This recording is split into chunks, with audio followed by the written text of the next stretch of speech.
नमस्कार, आप देख रहे हैं दूरदर्शन समाचार। आपके साथ मैं हूं पराक्रम सिंह शेखावत। बताएंगे आपको आज दिन भर से जुड़ी बड़ी और महत्वपूर्ण खबरें। समाचार की शुरुआत करेंगे सुर्खियों के साथ। राष्ट्रपति द्रौपदी मुर्मू के अभिभाषण के साथ संसद के बजट सत्र की शुरुआत। राष्ट्रपति ने गिनाई सरकार की उपलब्धियां, कहा दुनिया देख रही है भारत का विकास। अभिभाषण के दौरान विपक्षी नेताओं के हंगामे को सत्ता पक्ष ने बताया निंदनीय और शर्मसार करने वाला रवैया।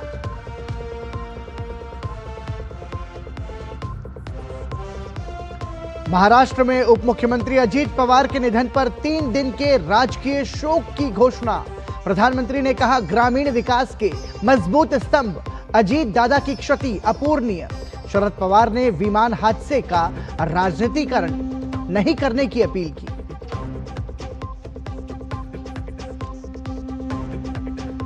एनसीसी रैली से गूंजा राष्ट्र प्रथम का मंत्र। प्रधानमंत्री ने एनसीसी पीएम रैली में किया युवाओं से सीधा संवाद। कहा आत्मविश्वासी, अनुशासित, समर्पित नागरिक बनाने का आंदोलन है एनसीसी। राष्ट्र निर्माण में युवाओं की भूमिका को बताया महत्वपूर्ण।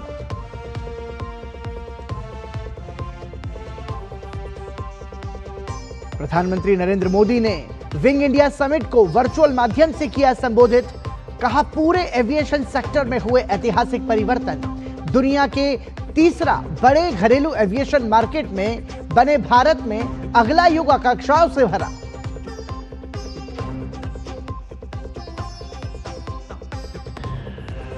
भारत में औद्योगिक उत्पादन 2 साल के उच्चतम स्तर पर। दिसंबर 2025 में आईआईपी ग्रोथ में 7.8% की वृद्धि दर्ज।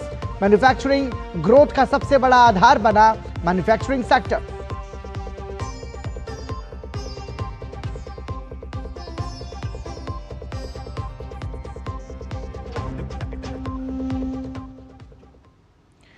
और सुर्खियों के बाद आइए खबरों की शुरुआत करते हैं। सबसे पहले बात संसद के बजट सत्र की। संसद के बजट सत्र की शुरुआत राष्ट्रपति के अभिभाषण के साथ हुई। राष्ट्रपति द्रौपदी मुर्मू ने बीते 1 दशक में केंद्र सरकार की उपलब्धियों को देश के सामने रखा तो विकसित भारत के लक्ष्य पर तेजी से बढ़ते कदमों को भी गिनाया। राष्ट्रपति ने किसानों, महिलाओं, युवाओं और गरीबों के लिए बीते 11 वर्षों में चलाई गई सामाजिक योजनाओं के आंकड़े पेश किए तो रक्षा, सुरक्षा से लेकर विदेश नीति के मोर्चे पर भारत की सफलता को गिनाया। राष्ट्रपति ने ऑपरेशन सिंदूर के द्वारा भारत की बढ़ती रक्षा क्षमताओं का भी जिक्र किया। देश की अर्थव्यवस्था के लिहाज से अहम बजट सप्ताह की शुरुआत हो चुकी है। इस कड़ी में राष्ट्रपति द्रौपदी मुर्मू के अभिभाषण के साथ संसद के बजट सत्र का आगाज हुआ। अपने संबोधन में राष्ट्रपति द्रौपदी मुर्मू ने पिछले 1 दशक के दौरान देश की विकास यात्रा की अभूतपूर्व प्रगति का उल्लेख किया। इस दौरान उन्होंने खुशहाल किसानों, ग्रामीण विकास और विकसित भारत पर जोर दिया। राष्ट्रपति द्रौपदी मुर्मू ने कहा सरकार दलितों, वंचितों, पिछड़ों और जनजातियों के कल्याण के लिए पूरी प्रतिबद्धता के साथ काम कर रही है। वहीं राष्ट्रपति ने कहा कि पिछले 1 दशक में 25 करोड़ देशवासी गरीबी रेखा से बाहर निकलने में सफल रहे हैं, जो सरकार की गरीब कल्याण के प्रति प्रतिबद्धता को दिखाता है। उन्होंने कहा कि जरूरतमंदों के लिए बेहतर स्वास्थ्य और आधारभूत सुविधाएं मुहैया कराना सरकार की प्राथमिकता है। पिछले 1 दशक में 25 करोड़ देशवासी गरीबी को हराकर गरीबी से बाहर निकल के सरकार के तीसरे कार्यकाल में गरीबों को सशक्त करने के लिए अभियान और तेजी से आगे बढ़ा है। आयुष्मान भारत योजना से बीते वर्ष तक देश भर के अस्पतालों में 11 करोड़ से अधिक मुफ्त इलाज किए जा चुके हैं। वहीं विकसित भारत जी राम जी कानून को राष्ट्रपति ने परिवर्तनकारी बताते हुए कहा कि कानून से न केवल भ्रष्टाचार से मुक्ति मिलेगी बल्कि किसानों और मजदूरों का उनका सही हक भी मिलेगा। ग्रामीण क्षेत्रों में रोजगार और विकास के लिए विकसित भारत जी राम जी कानून बनाया गया है। राष्ट्रपति ने ऑपरेशन सिंदूर की सराहना करते हुए कहा कि इस मिशन के जरिए देश की रक्षा शक्ति और आत्मनिर्भरता का लोहा दुनिया ने देखा। वहीं हाल ही में ईयू के साथ हुए मुक्त व्यापार समझौते को राष्ट्रपति ने नई संभावनाओं का द्वार बताया, जिसके जरिए सेवा और विनिर्माण क्षेत्र को गति मिलेगी और युवाओं के लिए रोजगार के अवसर पैदा होंगे। 2025 में भारत का डिफेंस प्रोडक्शन 1.5 लाख करोड़ रुपया से पार हो चुका है और डिफेंस एक्सपोर्ट भी रिकॉर्ड 23,000 करोड़ रुपया से ऊपर चल गया है। ऑपरेशन सिंदूर के बाद made in India defence platform पर भरोसा मजबूत हुआ है। अभी यूरोपियन यूनियन के साथ फ्री ट्रेड एग्रीमेंट पर जो सहमति हुई है, मैं सभी देशवासियों को इसके लिए बहुत बहुत बधाई देती हूँ। अपने अभिभाषण में राष्ट्रपति ने देश में बढ़ती एआई संभावनाओं, स्टार्टअप इकोसिस्टम के जरिए लगातार बढ़ते स्टार्टअप संख्या का भी जिक्र किया। उन्होंने कहा कि सरकार भ्रष्टाचार और घोटालों से निपटने में सफल रही है, जिसके चलते बीते एक दशक में आर्थिक विकास को नई गति मिली है। Bureau report, DD news. प्रधानमंत्री नरेंद्र मोदी ने संसद के बजट सत्र की शुरुआत में दोनों सदनों की संयुक्त बैठक में राष्ट्रपति द्वारा प्रस्तुत अभिभाषण की सराहना की। उन्होंने इसे व्यापक और ज्ञानवर्धक बताया। प्रधानमंत्री मोदी ने एक्स पर अपने संदेश में लिखा, राष्ट्रपति जी के प्रेरणादायी संबोधन के साथ आज संसद के बजट सत्र की शुरुआत हुई। ये संबोधन आने वाले समय में देश की विकास यात्रा को दिशा देने वाली नीतियों और सामूहिक संकल्प को स्पष्ट रूप से सामने रखता है, इसलिए हमारी संसदीय परंपराओं में इसका विशेष महत्व है। संसद के दोनों सदनों को संबोधित करते हुए राष्ट्रपति जी ने बहुत विस्तार से अपनी बातें रखी। इनमें जहां हाल के वर्षों में भारत की विकास यात्रा का सजीव चित्रण था, वहीं भविष्य के लिए एक स्पष्ट और सुदृढ़ मार्गदर्शन भी दिखा। विकसित भारत के निर्माण पर विशेष बल एक सशक्त, आत्मनिर्भर और समृद्ध राष्ट्र के साझा संकल्प को सामने लाता है। अभिभाषण में किसानों, युवाओं, गरीबों और वंचित वर्गों के सशक्तिकरण के लिए निरंतर किए जा रहे प्रयासों को रेखांकित किया गया। इसके साथ ही उन्होंने रिफॉर्म एक्सप्रेस को और गति देने, इनोवेशन को बढ़ावा देने और सुशासन को और सुदृढ़ करने की हमारी सामूहिक प्रतिबद्धता को भी दोहराया। राष्ट्रपति के अभिभाषण के दौरान संसद में विपक्षी दलों के नेताओं ने विरोध जताते हुए नारेबाजी की, जिसके बाद इस मुद्दे पर राजनीति गर्मा गई। सरकार ने कहा है कि देश के विकास की बात हो या फिर देश के महानायकों के योगदान का जिक्र, विपक्षी दलों के नेता किसी को बर्दाश्त नहीं कर पा रहे हैं और इसलिए आज विपक्षी नेताओं ने राष्ट्रपति के सम्मान का भी ख्याल नहीं रखा। विपक्षी दलों ने कहा है कि अभिभाषण में कुछ भी नया नहीं था, तो सरकार ने कहा है कि विपक्ष देश का विकास नहीं देखना चाहता है। संसद के बजट सत्र का पहला चरण। राष्ट्रपति के अभिभाषण से सत्र के पहले चरण की शुरुआत हुई। राष्ट्रपति के अभिभाषण के दौरान कांग्रेस सहित विपक्षी दलों ने हंगामा किया। अब सत्ता पक्ष आरोप लगा रहा है कि जब राष्ट्रपति वंदे मातरम के 150वां साल मनाए जाने का जिक्र किया, तो कांग्रेस और इंडी गठबंधन ने हंगामा करके बंकिम बाबू और राष्ट्रगीत का अपमान किया। सत्ता पक्ष का यह भी कहना है कि भूपेन हजारिका के जिक्र का समय रहा हो या फिर गुरु तेग बहादुर का विपक्षी दलों का रवैया माफी के लायक नहीं है। राष्ट्रपति जी ने जब दोनों सदन को एड्रेस कर रही थी, तो जो विपक्ष के लोगों ने जो काम किया है वो देश शर्मिंदा है। वंदे मातरम का 150वीं घाट वर्ष का और ऋषि बंकिम चंद्र चट्टोपाध्याय जी को जब श्रद्धांजलि दिया जा रहा था, पूरा विपक्ष के लोग हंगामा कर रहे हैं। मैं मानता हूं कि देश कभी माफ नहीं करेगा। उधर कांग्रेस और बाकी विपक्षी दलों के नेताओं ने सत्ता पक्ष पर निशाना साधा। हालांकि वो इसका जवाब देने से बचते नजर आए कि अभिभाषण के दौरान हंगामा क्यों किया। कांग्रेस सहित कुछ विपक्षी दलों ने अभिभाषण के दौरान जी राम जी कानून के जिक्र के समय भी हंगामा किया था। देश के मुद्दे है क्या, आइए उन पर चर्चा करें ना। क्या राष्ट्रपति जी, मोदी जी और उनकी सरकार को ये कहेंगी, देश का सबसे बड़ा मुद्दा है संविधान की अनुपालना और मर्यादाओं की रक्षा। भाजपा नेता और वरिष्ठ केंद्रीय मंत्री जेपी नड्डा ने विपक्ष पर करारा प्रहार किया है। जेपी नड्डा ने कहा कि विपक्षी दलों ने संसदीय मर्यादा को तार-तार किया है। जब महामहिम राष्ट्रपति जी संसद के दोनों सदनों को संयुक्त सत्र में अभिभाषण दे रही थी और अपने अभिभाषण में वंदे मातरम के 150वें साल मनाए जाने की बात कर रही थी, तभी अराजकतावादी कांग्रेस और इंडी गठबंधन ने हंगामा कर दिया और नारे लगाने लगे। और यह नारा लगाते लगाते उन्होंने वंदे मातरम गीत का अपमान भी किया। उन्होंने ऋषि पुरुष बंकिम बाबू का भी अपमान किया। इस दृश्य को पूरे देश ने देखा है। सत्र के पहले ही दिन सत्ता और विपक्ष के बीच सत्र के दौरान टकराव के संकेत मिले हैं। बजट सत्र के पहले चरण के दूसरे दिन यानी 29 जनवरी को आर्थिक सर्वेक्षण पेश किया जाएगा, जबकि 1 फरवरी को वित्त मंत्री निर्मला सीतारमण आम बजट पेश करेंगी। अनुज यादव और राजेश राज के साथ शैलेंद्र मिश्र, डीडी न्यूज। बुधवार सुबह सुबह महाराष्ट्र के बारामती से बड़े हादसे की खबर सामने आई है। एक विमान दुर्घटना में महाराष्ट्र के उप मुख्यमंत्री और एनसीपी नेता अजीत पवार की मृत्यु हो गई। इस हादसे में विमान में सवार सभी 5 लोगों की मृत्यु हो गई है। अजीत पवार के निधन पर प्रधानमंत्री नरेंद्र मोदी सहित महाराष्ट्र के मुख्यमंत्री और अनेक नेताओं ने दुख जताया है। अजीत पवार की मृत्यु की खबर के बाद बहुत बड़ी संख्या में उनके समर्थकों का हुजूम टूट पड़ा। गुरुवार को उनका अंतिम संस्कार बारामती में किया जाएगा।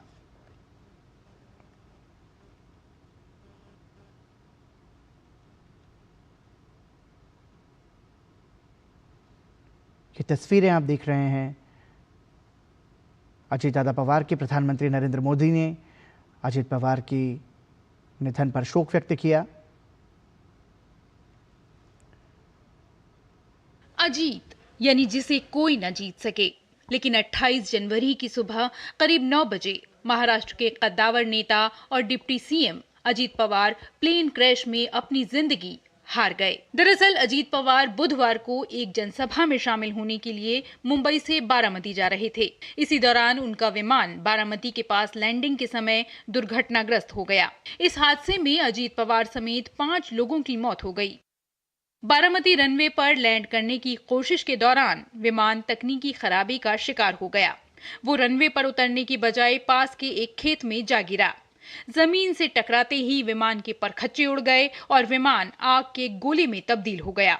मृतक पैसेंजर में अजीत पवार और विदीप जाधव शामिल थे। हादसा सुबह करीब 8:45 से 9:15 के बीच हुआ। इस हादसे ने न सिर्फ महाराष्ट्र को बल्कि पूरे देश को झकझोर दिया है। अजीत पवार के निधन पर राष्ट्रपति द्रौपदी मुर्मू ने दुख जताया। एक्स पर पोस्ट में राष्ट्रपति ने लिखा, महाराष्ट्र के बारामती में एक विमान दुर्घटना में महाराष्ट्र के उप मुख्यमंत्री अजीत पवार समेत कई लोगों की मृत्यु का समाचार अत्यंत दुखद है। अजीत पवार का असामयिक निधन एक अपूर्णीय क्षति है।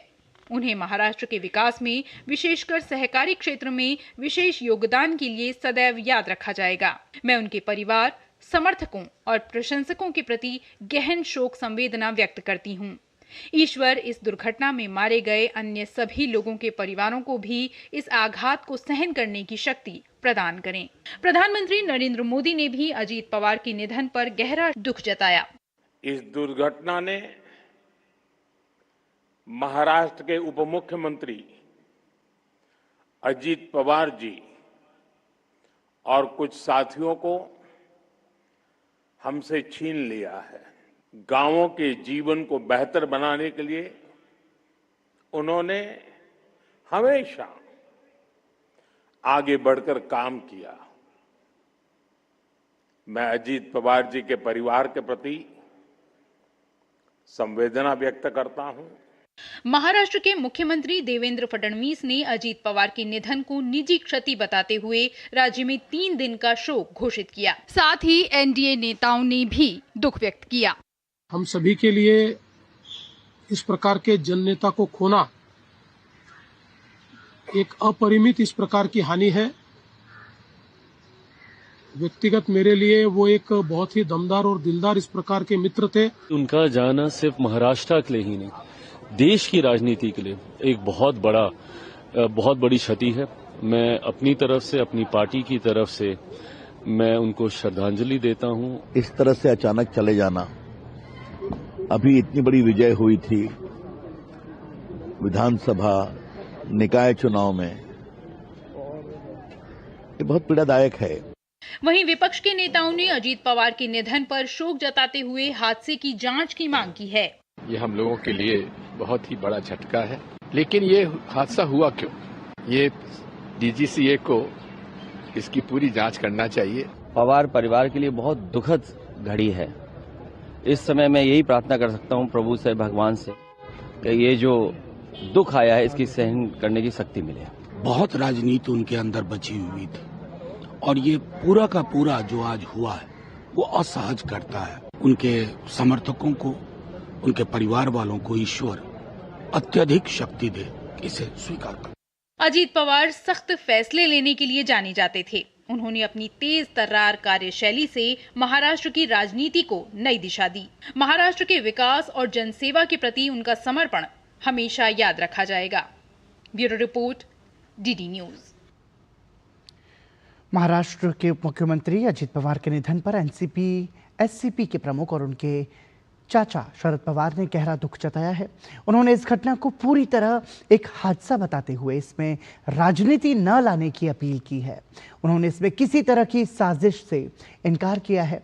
अजित पवार का निधन पर बेहद भावुक होते हुए शरद पवार ने कहा कि ये केवल उनके परिवार या राष्ट्रवादी कांग्रेस पार्टी की नहीं बल्कि पूरे राज्य की अपूरणीय क्षति है जिसकी भरपाई कभी नहीं की जा सकती।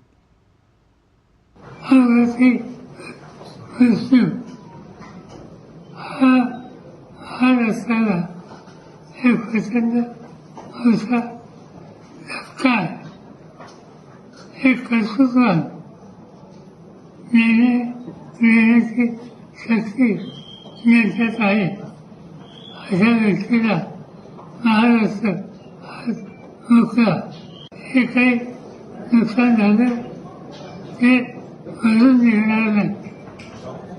पण सगळ्याच गोष्टी आपल्या हातात असतात। मी आज लिहिण्यासोबत येणार नसतो परंतु काही विरुद्ध असतात। हा अपघात याच्यामागे काहीतरी राजकारण आहे अशा प्रकारची भूमिका कलकत्त्यावरून मांडली गेली। याच्यात राजकारण नाही, हा निवड अपघात आहे। त्याच्या यातना महाराष्ट्राला आम्हा सर्वांना सतत असतात। कृपा करून इथं राजकारण आणू नये एवढंच सांगायचं। तो शरद पवार ने इस हादसे के पीछे किसी भी तरह की साजिश होने से साफ इनकार किया है। महाराष्ट्र के उप मुख्यमंत्री अजित पवार का बारामती में एक दुखद विमान हादसे में निधन हुआ है। जैसा कि जानकारी हमने आपको दी, इस घटना पर दिल्ली में एनसीपी कार्यकर्ताओं ने उप मुख्यमंत्री अजित पवार को श्रद्धांजलि दी। वहीं महाराष्ट्र के मुख्यमंत्री देवेंद्र फडणवीस ने बुधवार को अपने उप मुख्यमंत्री अजित पवार के सम्मान में राज्य में 3 दिन के राजकीय शोक की घोषणा की है।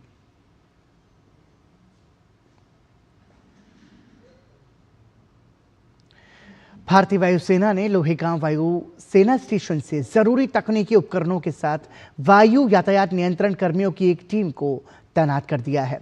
महाराष्ट्र सरकार के तत्काल अनुरोध पर भारतीय वायुसेना ने यह कदम उठाया है। बता दें कि बुधवार को बारामती में हुए दर्दनाक विमान दुर्घटना में महाराष्ट्र के उप मुख्यमंत्री अजित पवार का निधन हो गया, जिसके बाद भारतीय वायुसेना की टीम ने तत्काल प्रभाव से स्थानीय प्रशासन के सहयोग से बारामती हवाई अड्डे पर आपातकालीन वायु यातायात नियंत्रण सेवाएं स्थापित की हैं। इसमें संचार सुविधाओं और अन्य आवश्यक आपातकालीन उपकरणों की स्थापना की गई है ताकि हवाई यातायात में किसी भी तरह की रुकावट न आए।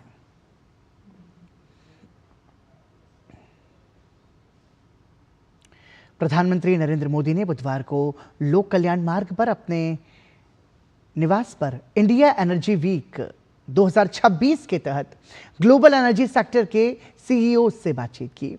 इस बातचीत के दौरान सीईओज ने भारत की ग्रोथ की राह पर पूरा भरोसा जताया, यानी कि भारत की विकास की राह पर, भारत की वृद्धि की राह पर उन्होंने विश्वास जताया है। उन्होंने पॉलिसी स्टेबिलिटी, रिफॉर्म की रफ्तार और लंबे समय की डिमांड विजिबिलिटी का हवाला देते हुए भारत में अपनी बिजनेस प्रेजेंस को बढ़ाने और गहरा करने में अपनी गहरी दिलचस्पी दिखाई है। सीईओज का स्वागत करते हुए प्रधानमंत्री ने इस बात पर जोर दिया कि ग्लोबल इंडस्ट्री लीडर्स से सीधे फीडबैक पॉलिसी फ्रेमवर्क को बेहतर बनाने, सेक्टर की चुनौतियों का ज्यादा असरदार तरीके से सामना करने और एक आकर्षक इन्वेस्टमेंट डेस्टिनेशन के तौर पर भारत की स्थिति को मजबूत करने में मदद करता है। इस बैठक में भारत की मजबूत इकोनॉमिक रफ्तार पर जोर देते हुए प्रधानमंत्री ने कहा कि भारत दुनिया की तीसरी सबसे बड़ी इकोनॉमी बनने की दिशा में तेजी से आगे बढ़ रहा है और global energy demand supply balance में महत्वपूर्ण भूमिका निभाएगा। इस हाई लेवल राउंड टेबल में 27 सीईओ और सीनियर कॉर्पोरेट हस्तियों ने हिस्सा लिया। इस बातचीत में केंद्रीय पेट्रोलियम और नेचुरल गैस मंत्री हरदीप सिंह पुरी और पेट्रोलियम और नेचुरल गैस राज्य मंत्री सुरेश गोपी और मंत्रालय के वरिष्ठ अधिकारी भी शामिल हुए। प्रधानमंत्री नरेंद्र मोदी ने दिल्ली के करियप्पा परेड ग्राउंड में वार्षिक एनसीसी रैली में शिरकत की। इस वर्ष रैली का विषय राष्ट्र प्रथम कर्तव्यनिष्ठ युवा रखा गया, जो भारत के युवाओं में कर्तव्य, अनुशासन और राष्ट्रीय प्रतिबद्धता की भावना को दर्शाता है। ये रैली इस साल 1 महीने तक चले एनसीसी गणतंत्र दिवस शिविर 2026 का समापन अवसर रही, जिसमें देश भर से कुल 2406 एनसीसी कैडेट्स ने हिस्सा लिया। इनमें 898 बालिका कैडेट्स भी शामिल रहीं। इसके साथ ही 21 मित्र देशों से 207 युवा और अधिकारी भी इस आयोजन का हिस्सा बने। कार्यक्रम में प्रस्तुत रंगारंग सांस्कृतिक प्रस्तुतियों के माध्यम से राष्ट्र निर्माण, सामाजिक सेवा और चरित्र निर्माण में युवाओं की भूमिका को प्रभावी रूप से दर्शाया गया। इस मौके पर प्रधानमंत्री नरेंद्र मोदी ने ऑपरेशन सिंदूर में उत्कृष्ट योगदान देने वाले एनसीसी कैडेट्स की सराहना करते हुए कहा कि आपके समर्पित प्रयास प्रशंसा के योग्य हैं। उन्होंने कहा कि कैडेट्स ने राष्ट्रीय सुरक्षा, जनकल्याण और सेवा भाव में निष्ठा, अनुशासन और साहस का शानदार उदाहरण पेश किया। एनसीसी केवल परेड तक सीमित नहीं, बल्कि ये युवाओं को नेशन फर्स्ट की भावना के साथ कर्तव्य निष्ठा, आत्मविश्वास और समर्पण का प्रशिक्षण भी देती है। उनका योगदान राष्ट्र निर्माण में महत्वपूर्ण भूमिका निभाता है।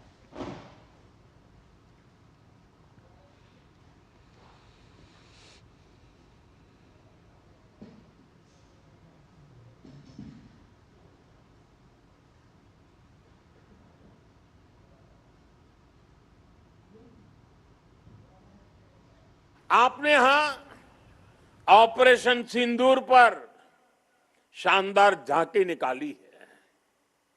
ऑपरेशन सिंदूर के समय आपके प्रयासों की मैं खास तौर पर सराहना करूंगा। राष्ट्रीय सुरक्षा से जुड़ी उस महत्वपूर्ण घड़ी में हमारे एनसीसी कैडेट्स ने अपने जिम्मेदारियां बखूबी संभाली है।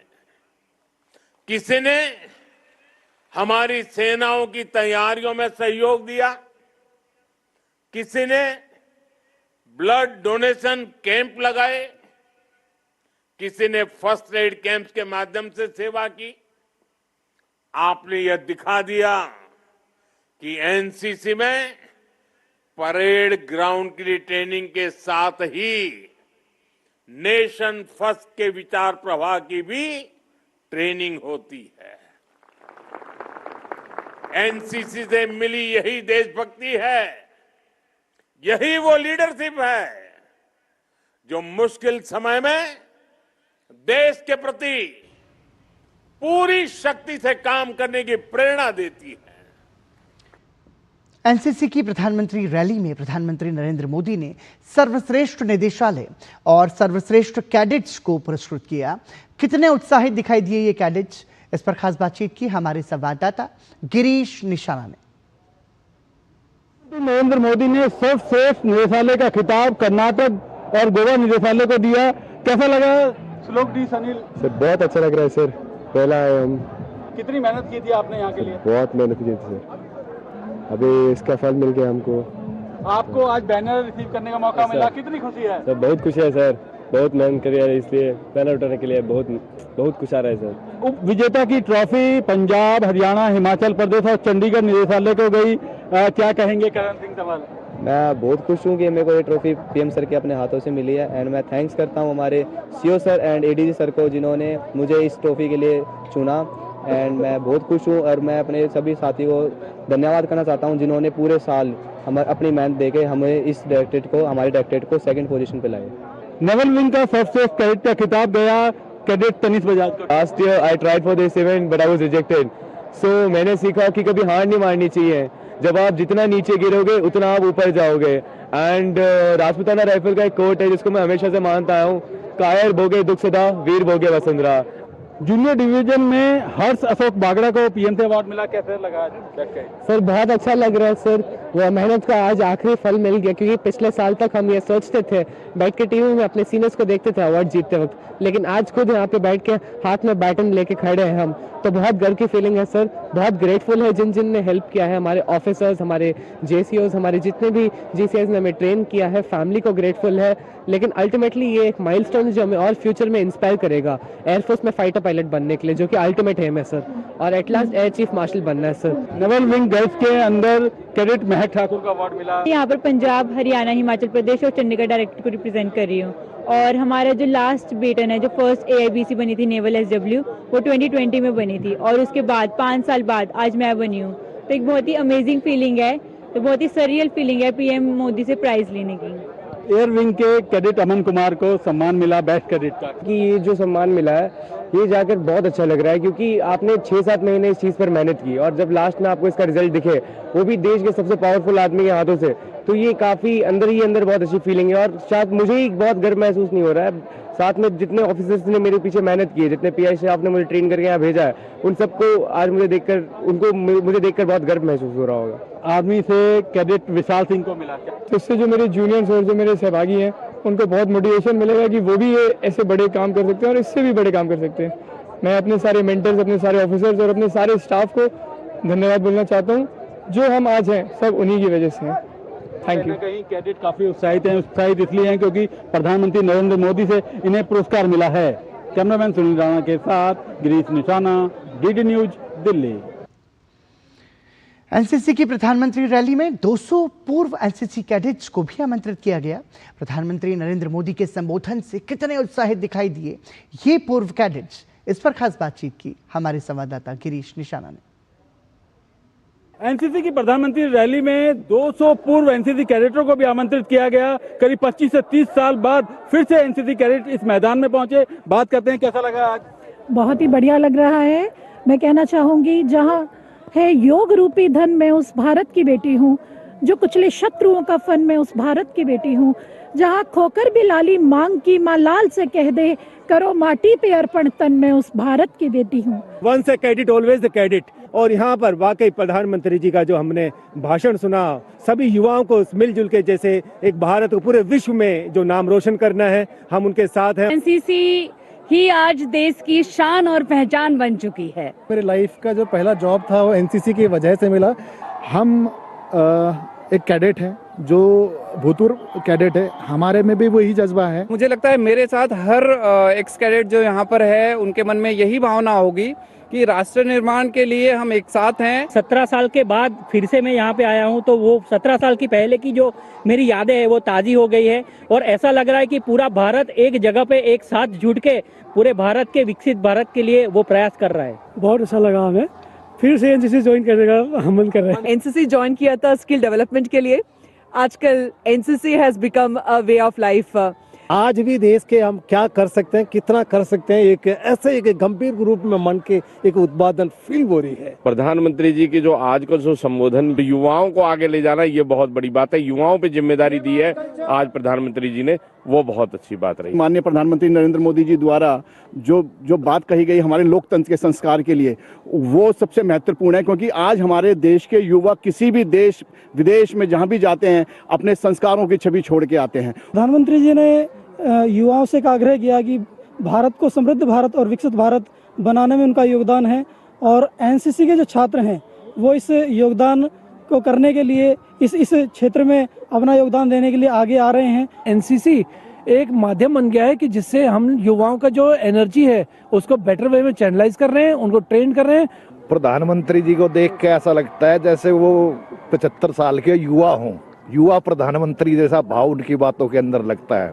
और आज उन्होंने जो बात कही कि हम जब कल को वोट देने जाएंगे, इस युवा शक्ति के साथ हमारे अंदर राष्ट्रवाद, राष्ट्र प्रेम और एनसीसी की जो एकता और अनुशासन की भूमिका वो बहुत महत्वपूर्ण है। प्रधानमंत्री जी ने आज हम सब में इतनी ऊर्जा, इतनी शक्ति भर दी कि इतने कड़ाके की ठंड में भी ना सूर्य देव भी निकल करके आकर के उन्होंने जो अपनी उपस्थिति दर्ज कराई वो उनकी ऊर्जा का प्रतीक था। प्रधानमंत्री जी की एक बात बहुत अच्छी लगी हमें, उन्होंने जैसे देशभक्ति की बात कही, साथ ही साथ ये कहा कि हर देश का जो भी छात्र है, हर युवा को कहीं ना कहीं एनसीसी से जुड़ना चाहिए, क्योंकि एनसीसी सिर्फ एनसीसी नहीं है, ये एक हमारे जीवन में एक जीवन शैली, एक त्याग, बलिदान और एकता और अनुशासन का प्रतीक है। आज मेरी वो पुरानी यादें ताज़ा हो गई हैं और जब हम एनसीसी में आते हैं, एनसीसी ज्वाइन करते हैं और जो वहाँ पे हमें एकता और अनुशासन सीखने को मिलता है वो हम अपने व्यक्तिगत जीवन में भी उसको इम्प्लीमेंट करते हैं। और आज भी जो वर्तमान कार्य कर पा रहा हूँ उसी एकता और अनुशासन के बल पे अपने आप को मैंने इतना उभारा है। तो कहीं ना कहीं जो पूर्व कैडेट हैं वो काफ़ी उत्साहित नजर आए। उत्साहित इसलिए नजर आए क्योंकि प्रधानमंत्री रैली में उन्हें सादर आमंत्रित किया गया था और प्रधानमंत्री का संबोधन सुनकर वे काफ़ी प्रेरणादायक बातें यहाँ से साथ में लेकर जा रहे हैं। कैमरामैन मोंटी सिंह और सुनील राणा के साथ गिरीश निशाना, डीडी न्यूज, दिल्ली। गणतंत्र दिवस परेड 2026 के सर्वश्रेष्ठ मार्चिंग कंटिजेंट और सर्वश्रेष्ठ झांकियों के नतीजे घोषित कर दिए गए हैं। 3 अलग अलग जूरी पैनल्स ने थल सेना, नौसेना, वायुसेना, केंद्रीय सशस्त्र पुलिस बलों, राज्यों और केंद्र शासित प्रदेशों की झांकियों का मूल्यांकन किया। तीनों सेनाओं में भारतीय नौसेना को सर्वश्रेष्ठ मार्चिंग कंटिजेंट चुना गया, जबकि सीएपीएफएस और अन्य सहायक बलों में दिल्ली पुलिस को पहला स्थान मिला। राज्यों और केंद्र शासित प्रदेशों की झांकियों में महाराष्ट्र पहले, जम्मू कश्मीर दूसरे और केरल तीसरे स्थान पर रहा।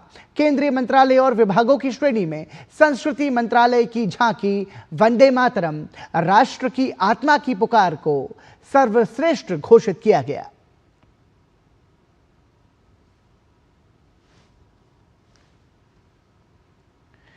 भारत और यूरोपीय यूनियन के बीच व्यापार समझौते पर भारतीय उद्योगपतियों ने खुशी जाहिर की है। Truck promotion council of India के अध्यक्ष मोहित सिंगला ने कहा कि यह समझौता ऐसे समय में हुआ है जब इसकी सबसे ज्यादा जरूरत थी। आने वाले समय में भारत को इसका बहुत फायदा मिलेगा। ऐसे समय पर एग्रीमेंट हुआ है जब भारतीय व्यापार को इस एग्रीमेंट की सबसे ज़्यादा ज़रूरत थी। अगर हम देखें तो अमेरिका के लगाए गए टैरिफ्स की वजह से जो हमारी इंडस्ट्री को आघात पहुंचा है और उसका एक भरपाई करने का कोई एक मार्केट अभी तक हमें सामने नहीं आ रहा था, ये बहुत ही सही समय पर भारत सरकार ने एग्रीमेंट कंक्लूड किया है। और इंडिया और यूरोप का जो टोटल ट्रेड है आज अगर $125 बिलियन के लगभग हमारा टोटल ट्रेड है, ये मुझे लगता है आने वाले समय में बहुत ही जल्द दुगना और तिगना पहुँचेगा। भारत ईयू व्यापार समझौते पर ऑल इंडिया कैशिव एसोसिएशन के सचिव रामकृष्णन ने कहा कि यह भारतीय उद्योग के लिए बहुत उपयोगी होगा। उन्होंने इसके लिए प्रधानमंत्री को धन्यवाद दिया। like to thank our Prime Minister and thank our Commerce Minister and our APADA chairmen for bringing this Europe free trade agreement. It will be a very useful to our Indian industry. Already now most 90% of the product which going to Europe now they are going to cover only 0% duty. It will help our industry as well as cashew industry. Federation of Indian export organisation यानी FIEO की पश्चिमी क्षेत्र के chairman Khushwant Jain ने इस समझौते को भारतीय निर्यातकों और किसानों के लिए बड़ी उपलब्धि बताया। उन्होंने प्रधानमंत्री नरेंद्र मोदी का आभार व्यक्त करते हुए कहा कि ये व्यापार समझौता भारत के कृषि क्षेत्र के लिए नए दरवाजे खोलेगा। इंडिया और EU के बीच जो ये फ्री ट्रेड एग्रीमेंट हुआ है उसके लिए हम प्रधानमंत्री श्री नरेंद्र मोदी जी का बहुत बहुत धन्यवाद करते हैं। इस व्यापार समझौते से कृषि क्षेत्र में बहुत बड़े नए निर्यात के मौके आएंगे। इंडिया से spices, coffee, value added product का जो एक्सपोर्ट हो रहा है उसकी बहुत बड़ी मात्रा में निर्यात यूरोप के लिए खुलेंगे और नए अवसर प्रदान होंगे। हमारे किसान भाइयों को इस एग्रीमेंट से बहुत बड़ा लाभ मिलेगा। भारतीय तिलहन उत्पाद निर्यात संवर्धन परिषद के पूर्व अध्यक्ष और निदेशक ऋतुपर्णा डोले ने भारत और यूरोपीय संघ के बीच मुक्त व्यापार समझौते को ऐतिहासिक बताया। उन्होंने कहा, इस मदर ऑफ ऑल डील्स से यूरोपीय देशों के करोड़ों लोगों के लिए व्यापार, निवेश और रोजगार के बड़े अवसर पैदा होंगे। Respected honourable Shri prime minister Shri Narendra Modi ji का तहे दिल से शुक्रिया अदा करता हूँ। एक बड़ी हिस्टोरिक एग्रीमेंट यूरोपियन यूनियन और इंडिया में हुई है, जो उसको फ्री ट्रेड एग्रीमेंट कहा जाता है। ये mother of all agreements true spirit में हुई है, जिसके वजह से इंडिया का जो एक्सेस है, एक्सपोर्ट का जो एक्सेस है यूरोपियन यूनियन के लिए, वो बहुत बड़े पैमाने पे बढ़ जाएगा। कम से लगभग 90% ऑफ द टैरिफ लाइंस आज ड्यूटी फ्री या ड्यूटी उस टैरिफ लाइन से एलिमिनेट हो चुकी है, जिसके वजह से एग्रीकल्चर सभी सेक्टर्स को, लेकिन खास करके एग्रीकल्चर सेक्टर को बहुत बड़ा प्रोत्साहन मिलेगा। Ajay Thipiya, United Planters Association of Southern India के अध्यक्ष अयोज थिपिया ने इस डील को मील का पत्थर बताया है। उन्होंने कहा कि यह समझौता भारत की वैश्विक व्यापार स्थिति को मजबूत करेगा। India-EU FTA would significantly strengthen India's global trade positions by creating a milestone that goes beyond export revenue and places the consumer at its core. Through enhanced trade in plantation and agri-products, including tea, coffee, rubber and spices, the agreement makes Indian products more competitive and affordable for the consumers across the European Union. इस समझौते का स्वागत करते हुए super auto force के AGM Venkatesan ने कहा कि इस ऐतिहासिक एफटीए के संकेत हैं कि भारत वैश्विक भागीदार बन गया है। Significance of this historic India-EU FTA are India becomes global partner, and for most of the products, customs duty becomes zero, which reduces the transaction time apart from huge reduction in paperwork, reduction in customs duty. This India-EU FTA creates more transfer of technology, more business opportunities, more employment opportunities, which is getting aligned with our vision of Viksit Bharat 2047. वहीं इस पर एश designer limited के managing director TK. Ramesh ने कहा कि इस FTA का भारत की आर्थिक वृद्धि पर महत्वपूर्ण प्रभाव पड़ेगा।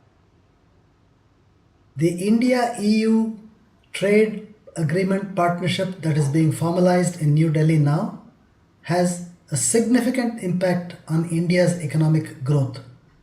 It's because this agreement spans technology, investment, trade, supply chain, jobs, and positions India in a much better light in the current geopolitical situation. This gives a big boost for the initiative of Make in India and Make for the World. Bharat EU व्यापार समझौते पर मोकलबारी कानोई T state private limited के managing director Ajay Jalan ने कहा कि Bharat EU व्यापार और प्रौद्योगिकी साझेदारी भारत के विकास के लिए काफी महत्वपूर्ण है। The India-EU trade and technology partnership is highly significant for India's growth. The European Union is among India's largest trading partners and a key source of advanced technology, investment and global standards. The partnership goes beyond trade and focus on clean energy, digital technologies, advanced manufacturing and resilient supply chains. I think it supports India's objective of export-led growth, job creation and value addition under initiatives like Make in India. Bharat और यूरोपीय union के ने 6G दूरसंचार सहित अगली पीढ़ी की digital प्रौद्योगिकियों में रणनीतिक सहयोग को और मजबूत करने की अपनी प्रतिबद्धता की पुष्टि की है। यह प्रतिबद्धता यूरोपीय आयोग की अध्यक्ष उर्सुला वॉन डेर लेयेन और यूरोपीय संघ के आयुक्तों के समूह की पिछले साल फरवरी में भारत यात्रा के दौरान वक्तव्य में परिलक्षित हुई। इस संदर्भ में जारी संयुक्त वक्तव्य में भारत 6G अलायंस और 6G SNSIA के बीच सहयोग का स्वागत किया गया। दोनों पक्षों ने 6G प्रौद्योगिकियों के अनुसंधान एवं विकास, परीक्षण एवं मानकीकरण में सहयोग के महत्व पर बल दिया तथा नवाचार, प्रतिस्पर्धा और समावेशी डिजिटल विकास का समर्थन करने वाले वैश्विक स्तर पर पारस्परिकता मानकों को आकार देने के अपने साझा उद्देश्य को दोहराया।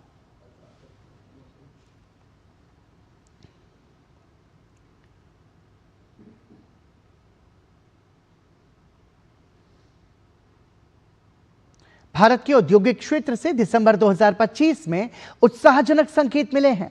ताजा आंकड़ों के अनुसार औद्योगिक उत्पादन सूचकांक में 7.8% की बढ़ोतरी हुई है, जो बीते 26 महीने की सबसे तेज वृद्धि मानी जा रही है। नवंबर 2025 में आईआईपी की वृद्धि 7.2% रही थी। इस वृद्धि का प्रमुख कारण मैन्युफैक्चरिंग, माइनिंग और बिजली उत्पादन में मजबूती है। मैन्युफैक्चरिंग सेक्टर में 8.1%, माइनिंग में 6.8% और बिजली उत्पादन में 6.3% की बढ़ोतरी दर्ज की गई। खास तौर पर कंप्यूटर, इलेक्ट्रॉनिक और ऑप्टिकल उत्पाद 34.9%, मोटर वाहन ट्रेलर और सेमी ट्रेलर 33.5% और अन्य परिवहन उपकरण 25.1% में सबसे बड़ी वृद्धि देखी गई। ये वृद्धि भारत के औद्योगिक क्षेत्र के लिए सकारात्मक संकेत है, खासकर मैन्युफैक्चरिंग सेक्टर के लिए, जो देश की औद्योगिक अर्थव्यवस्था की रीढ़ मानी जाती है।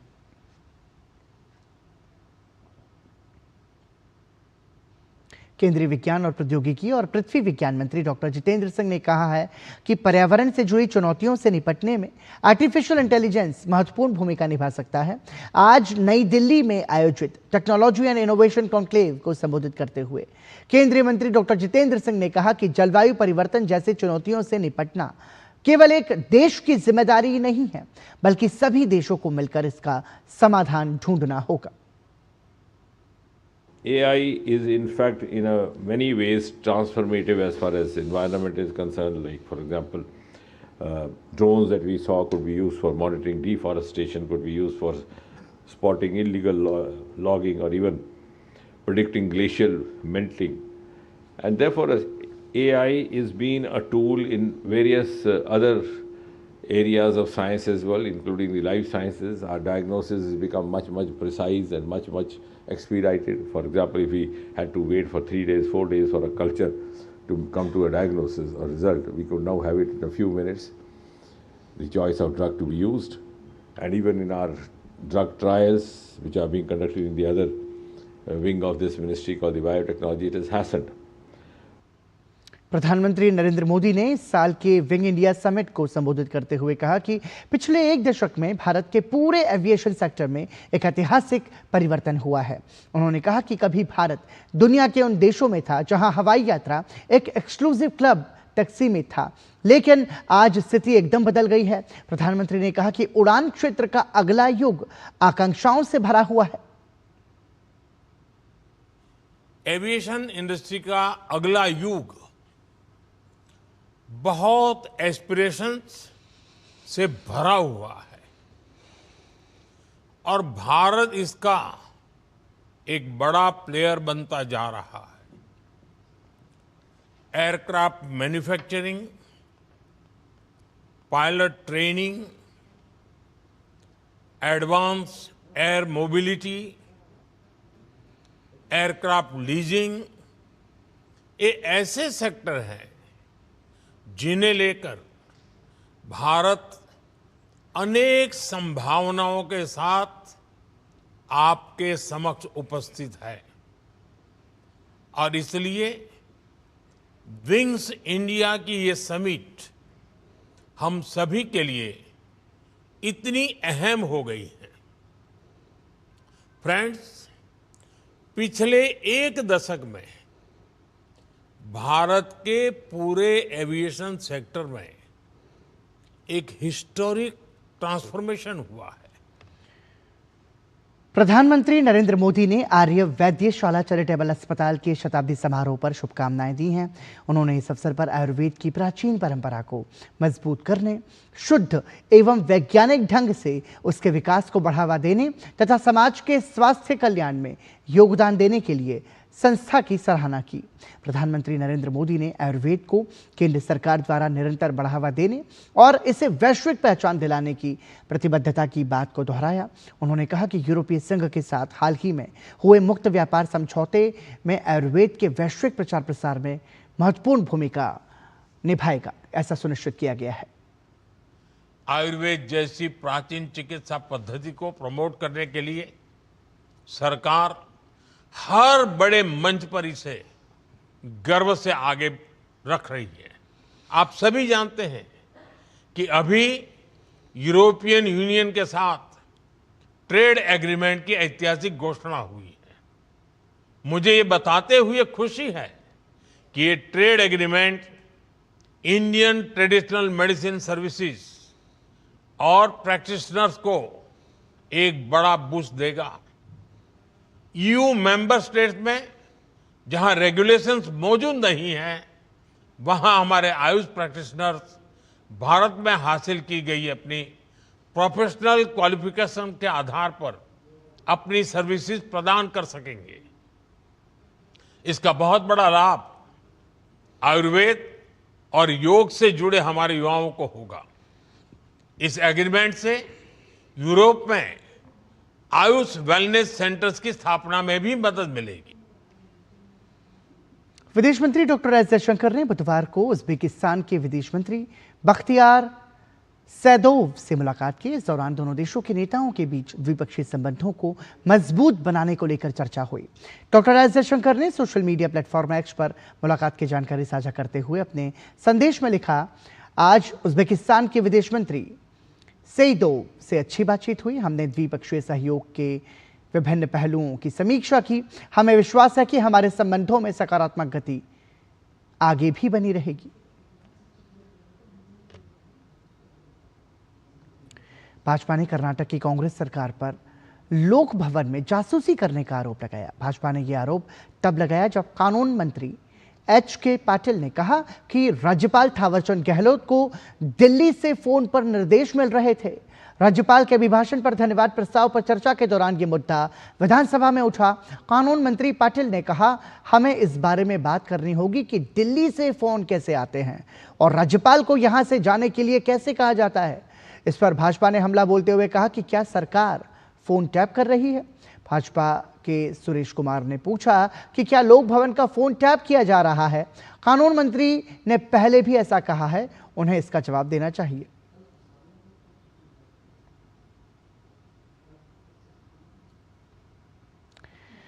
और एआईएडीएमके के पूर्व नेता और तमिलनाडु के पूर्व मुख्यमंत्री ओ पनीरसेल्वम ने पत्रकारों से बातचीत में कहा कि वो जल्द ही आगामी विधानसभा चुनाव के लिए गठबंधन की घोषणा करेंगे। पनीरसेल्वम ने कहा कि वो अपनी पार्टी के नेतृत्व से परामर्श के बाद इस फैसले की जानकारी देंगे।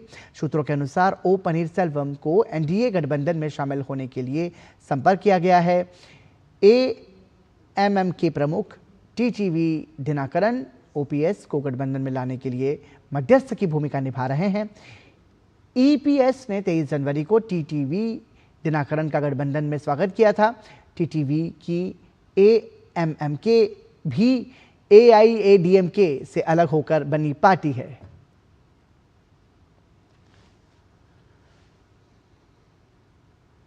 आजकल मानसिक स्वास्थ्य युवाओं और सभी आयु समूहों के लिए एक गंभीर चिंता का विषय बन गया है।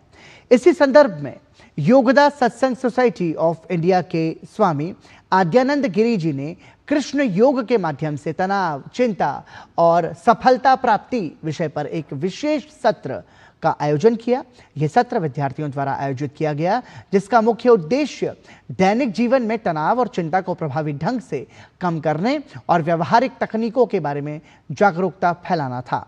सत्र में स्वामी आद्यानंद गिरी ने कृष्ण योग के उपायों के माध्यम से मानसिक शांति प्राप्त करने के तरीकों पर प्रकाश डाला और विद्यार्थियों द्वारा पूछे गए सवालों का जवाब भी दिया।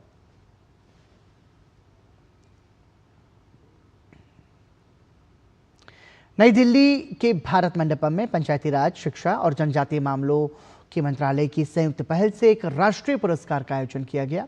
इसमें मॉडल युवा ग्राम सभा के विजेताओं को सम्मानित किया गया। कार्यक्रम में केंद्रीय पंचायती राज राज्य मंत्री प्रोफेसर एसपी सिंह बघेल के साथ शिक्षा मंत्रालय के सचिव और जवाहर नवोदय विद्यालय के आयुक्त राजेश लखानी मौजूद रहे। भारत मंडपम में पंचायती राज मंत्रालय, शिक्षा मंत्रालय और जनजातीय मामलों के मंत्रालय की संयुक्त पहल से दूसरे मॉडल युवा ग्राम सभा राष्ट्रीय पुरस्कारों की घोषणा हुई। इन पुरस्कारों में 6 विजेता टीमों को पुरस्कृत किया गया। प्रथम पुरस्कार एकलव्य आवासीय विद्यालय कुसुमबुडा छत्तीसगढ़ को मिला, तो जवाहर नवोदय विद्यालय में पहला पायदान हिमाचल प्रदेश के ऊना को मिला।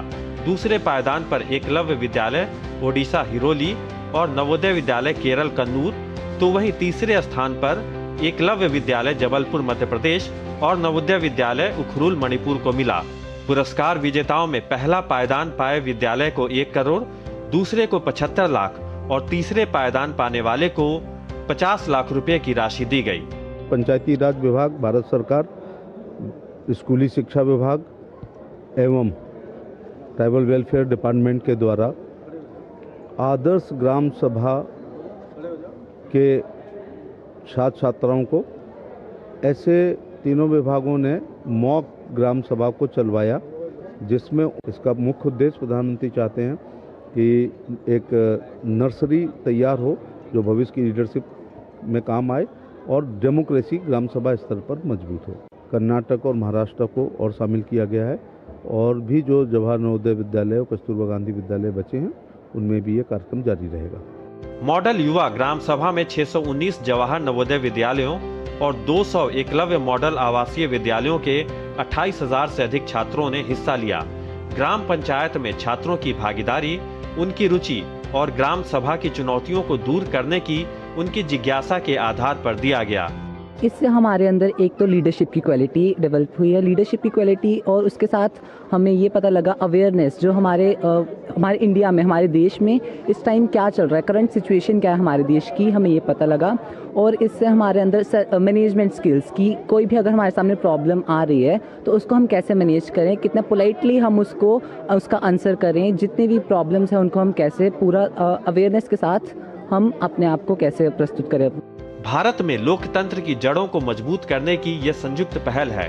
इस पहल के जरिए लोकतंत्र में युवाओं की भागीदारी बढ़ाने, शिक्षा के अलावा बच्चों में नेतृत्व की क्षमता बढ़ाने और सामाजिक दायित्वों को निभाने में अग्रणी बनाने के लिए किया जाता है, जिसके सुखद परिणाम दिखने लगे हैं। धीरज कुमार की report, DT news, Delhi. Delhi के वेस्टर्न कोर्ट में CPWD जूनियर इंजीनियर एसोसिएशन की तरफ से एक कार्यक्रम का आयोजन किया गया। इस कार्यक्रम में CPWD के सीनियर अधिकारी और सैकड़ों की संख्या में देश भर से आए जूनियर इंजीनियर शामिल हुए। कार्यक्रम में एसोसिएशन की तरफ से न्यू ईयर सेलिब्रेशंस हुआ, न्यू ईयर की डायरी और कैलेंडर की लॉन्चिंग हुई और CPWD के जूनियर इंजीनियर के कई मुद्दों को सीनियर अधिकारियों के साथ साझा किया गया। आज का कार्यक्रम जो था हम लोग का 9 वर्ष का मिलन समारोह, सभी जेई भाई, जितना मतलब कि जेई जो सेशन है हमारा, जितने जेई हैं वो समझिए कि एक टाइप 1 क्वार्टर से लेकर राष्ट्रपति भवन, एक समझिए कन्याकुमारी से लेकर कश्मीर, गुजरात से लेकर पूरे नॉर्थ ईस्ट के पहाड़ी क्षेत्रों तक हम लोग के जेई कठिन मेहनत करते हैं। सभी जेईओं का मिलन समारोह था और हम लोगों ने अपना डायरी और कैलेंडर का उद्घाटन किया। हमारा जैसे एक विभाग ने अभी ऑनलाइन ट्रांसफर पोस्टिंग पॉलिसी लाई है, उसका हम स्वागत करते हैं, लेकिन उसमें कुछ त्रुटियां हैं, कुछ अभी उनमें चेंजेस की आवश्यकता है। उसके लिए हमने अपने विभाग के अधिकारियों को अवगत कराया है, जिसके लिए विभाग के अधिकारियों की तरफ से हमको हमेशा पॉजिटिव रेस्पॉन्स मिला है। और इसी के साथ समाचार में अभी के लिए इतना ही, लेकिन DD न्यूज़ पर खबरों का सफर जारी है। हमें और हमारी पूरी टीम को दीजिए अनुमति। नमस्कार।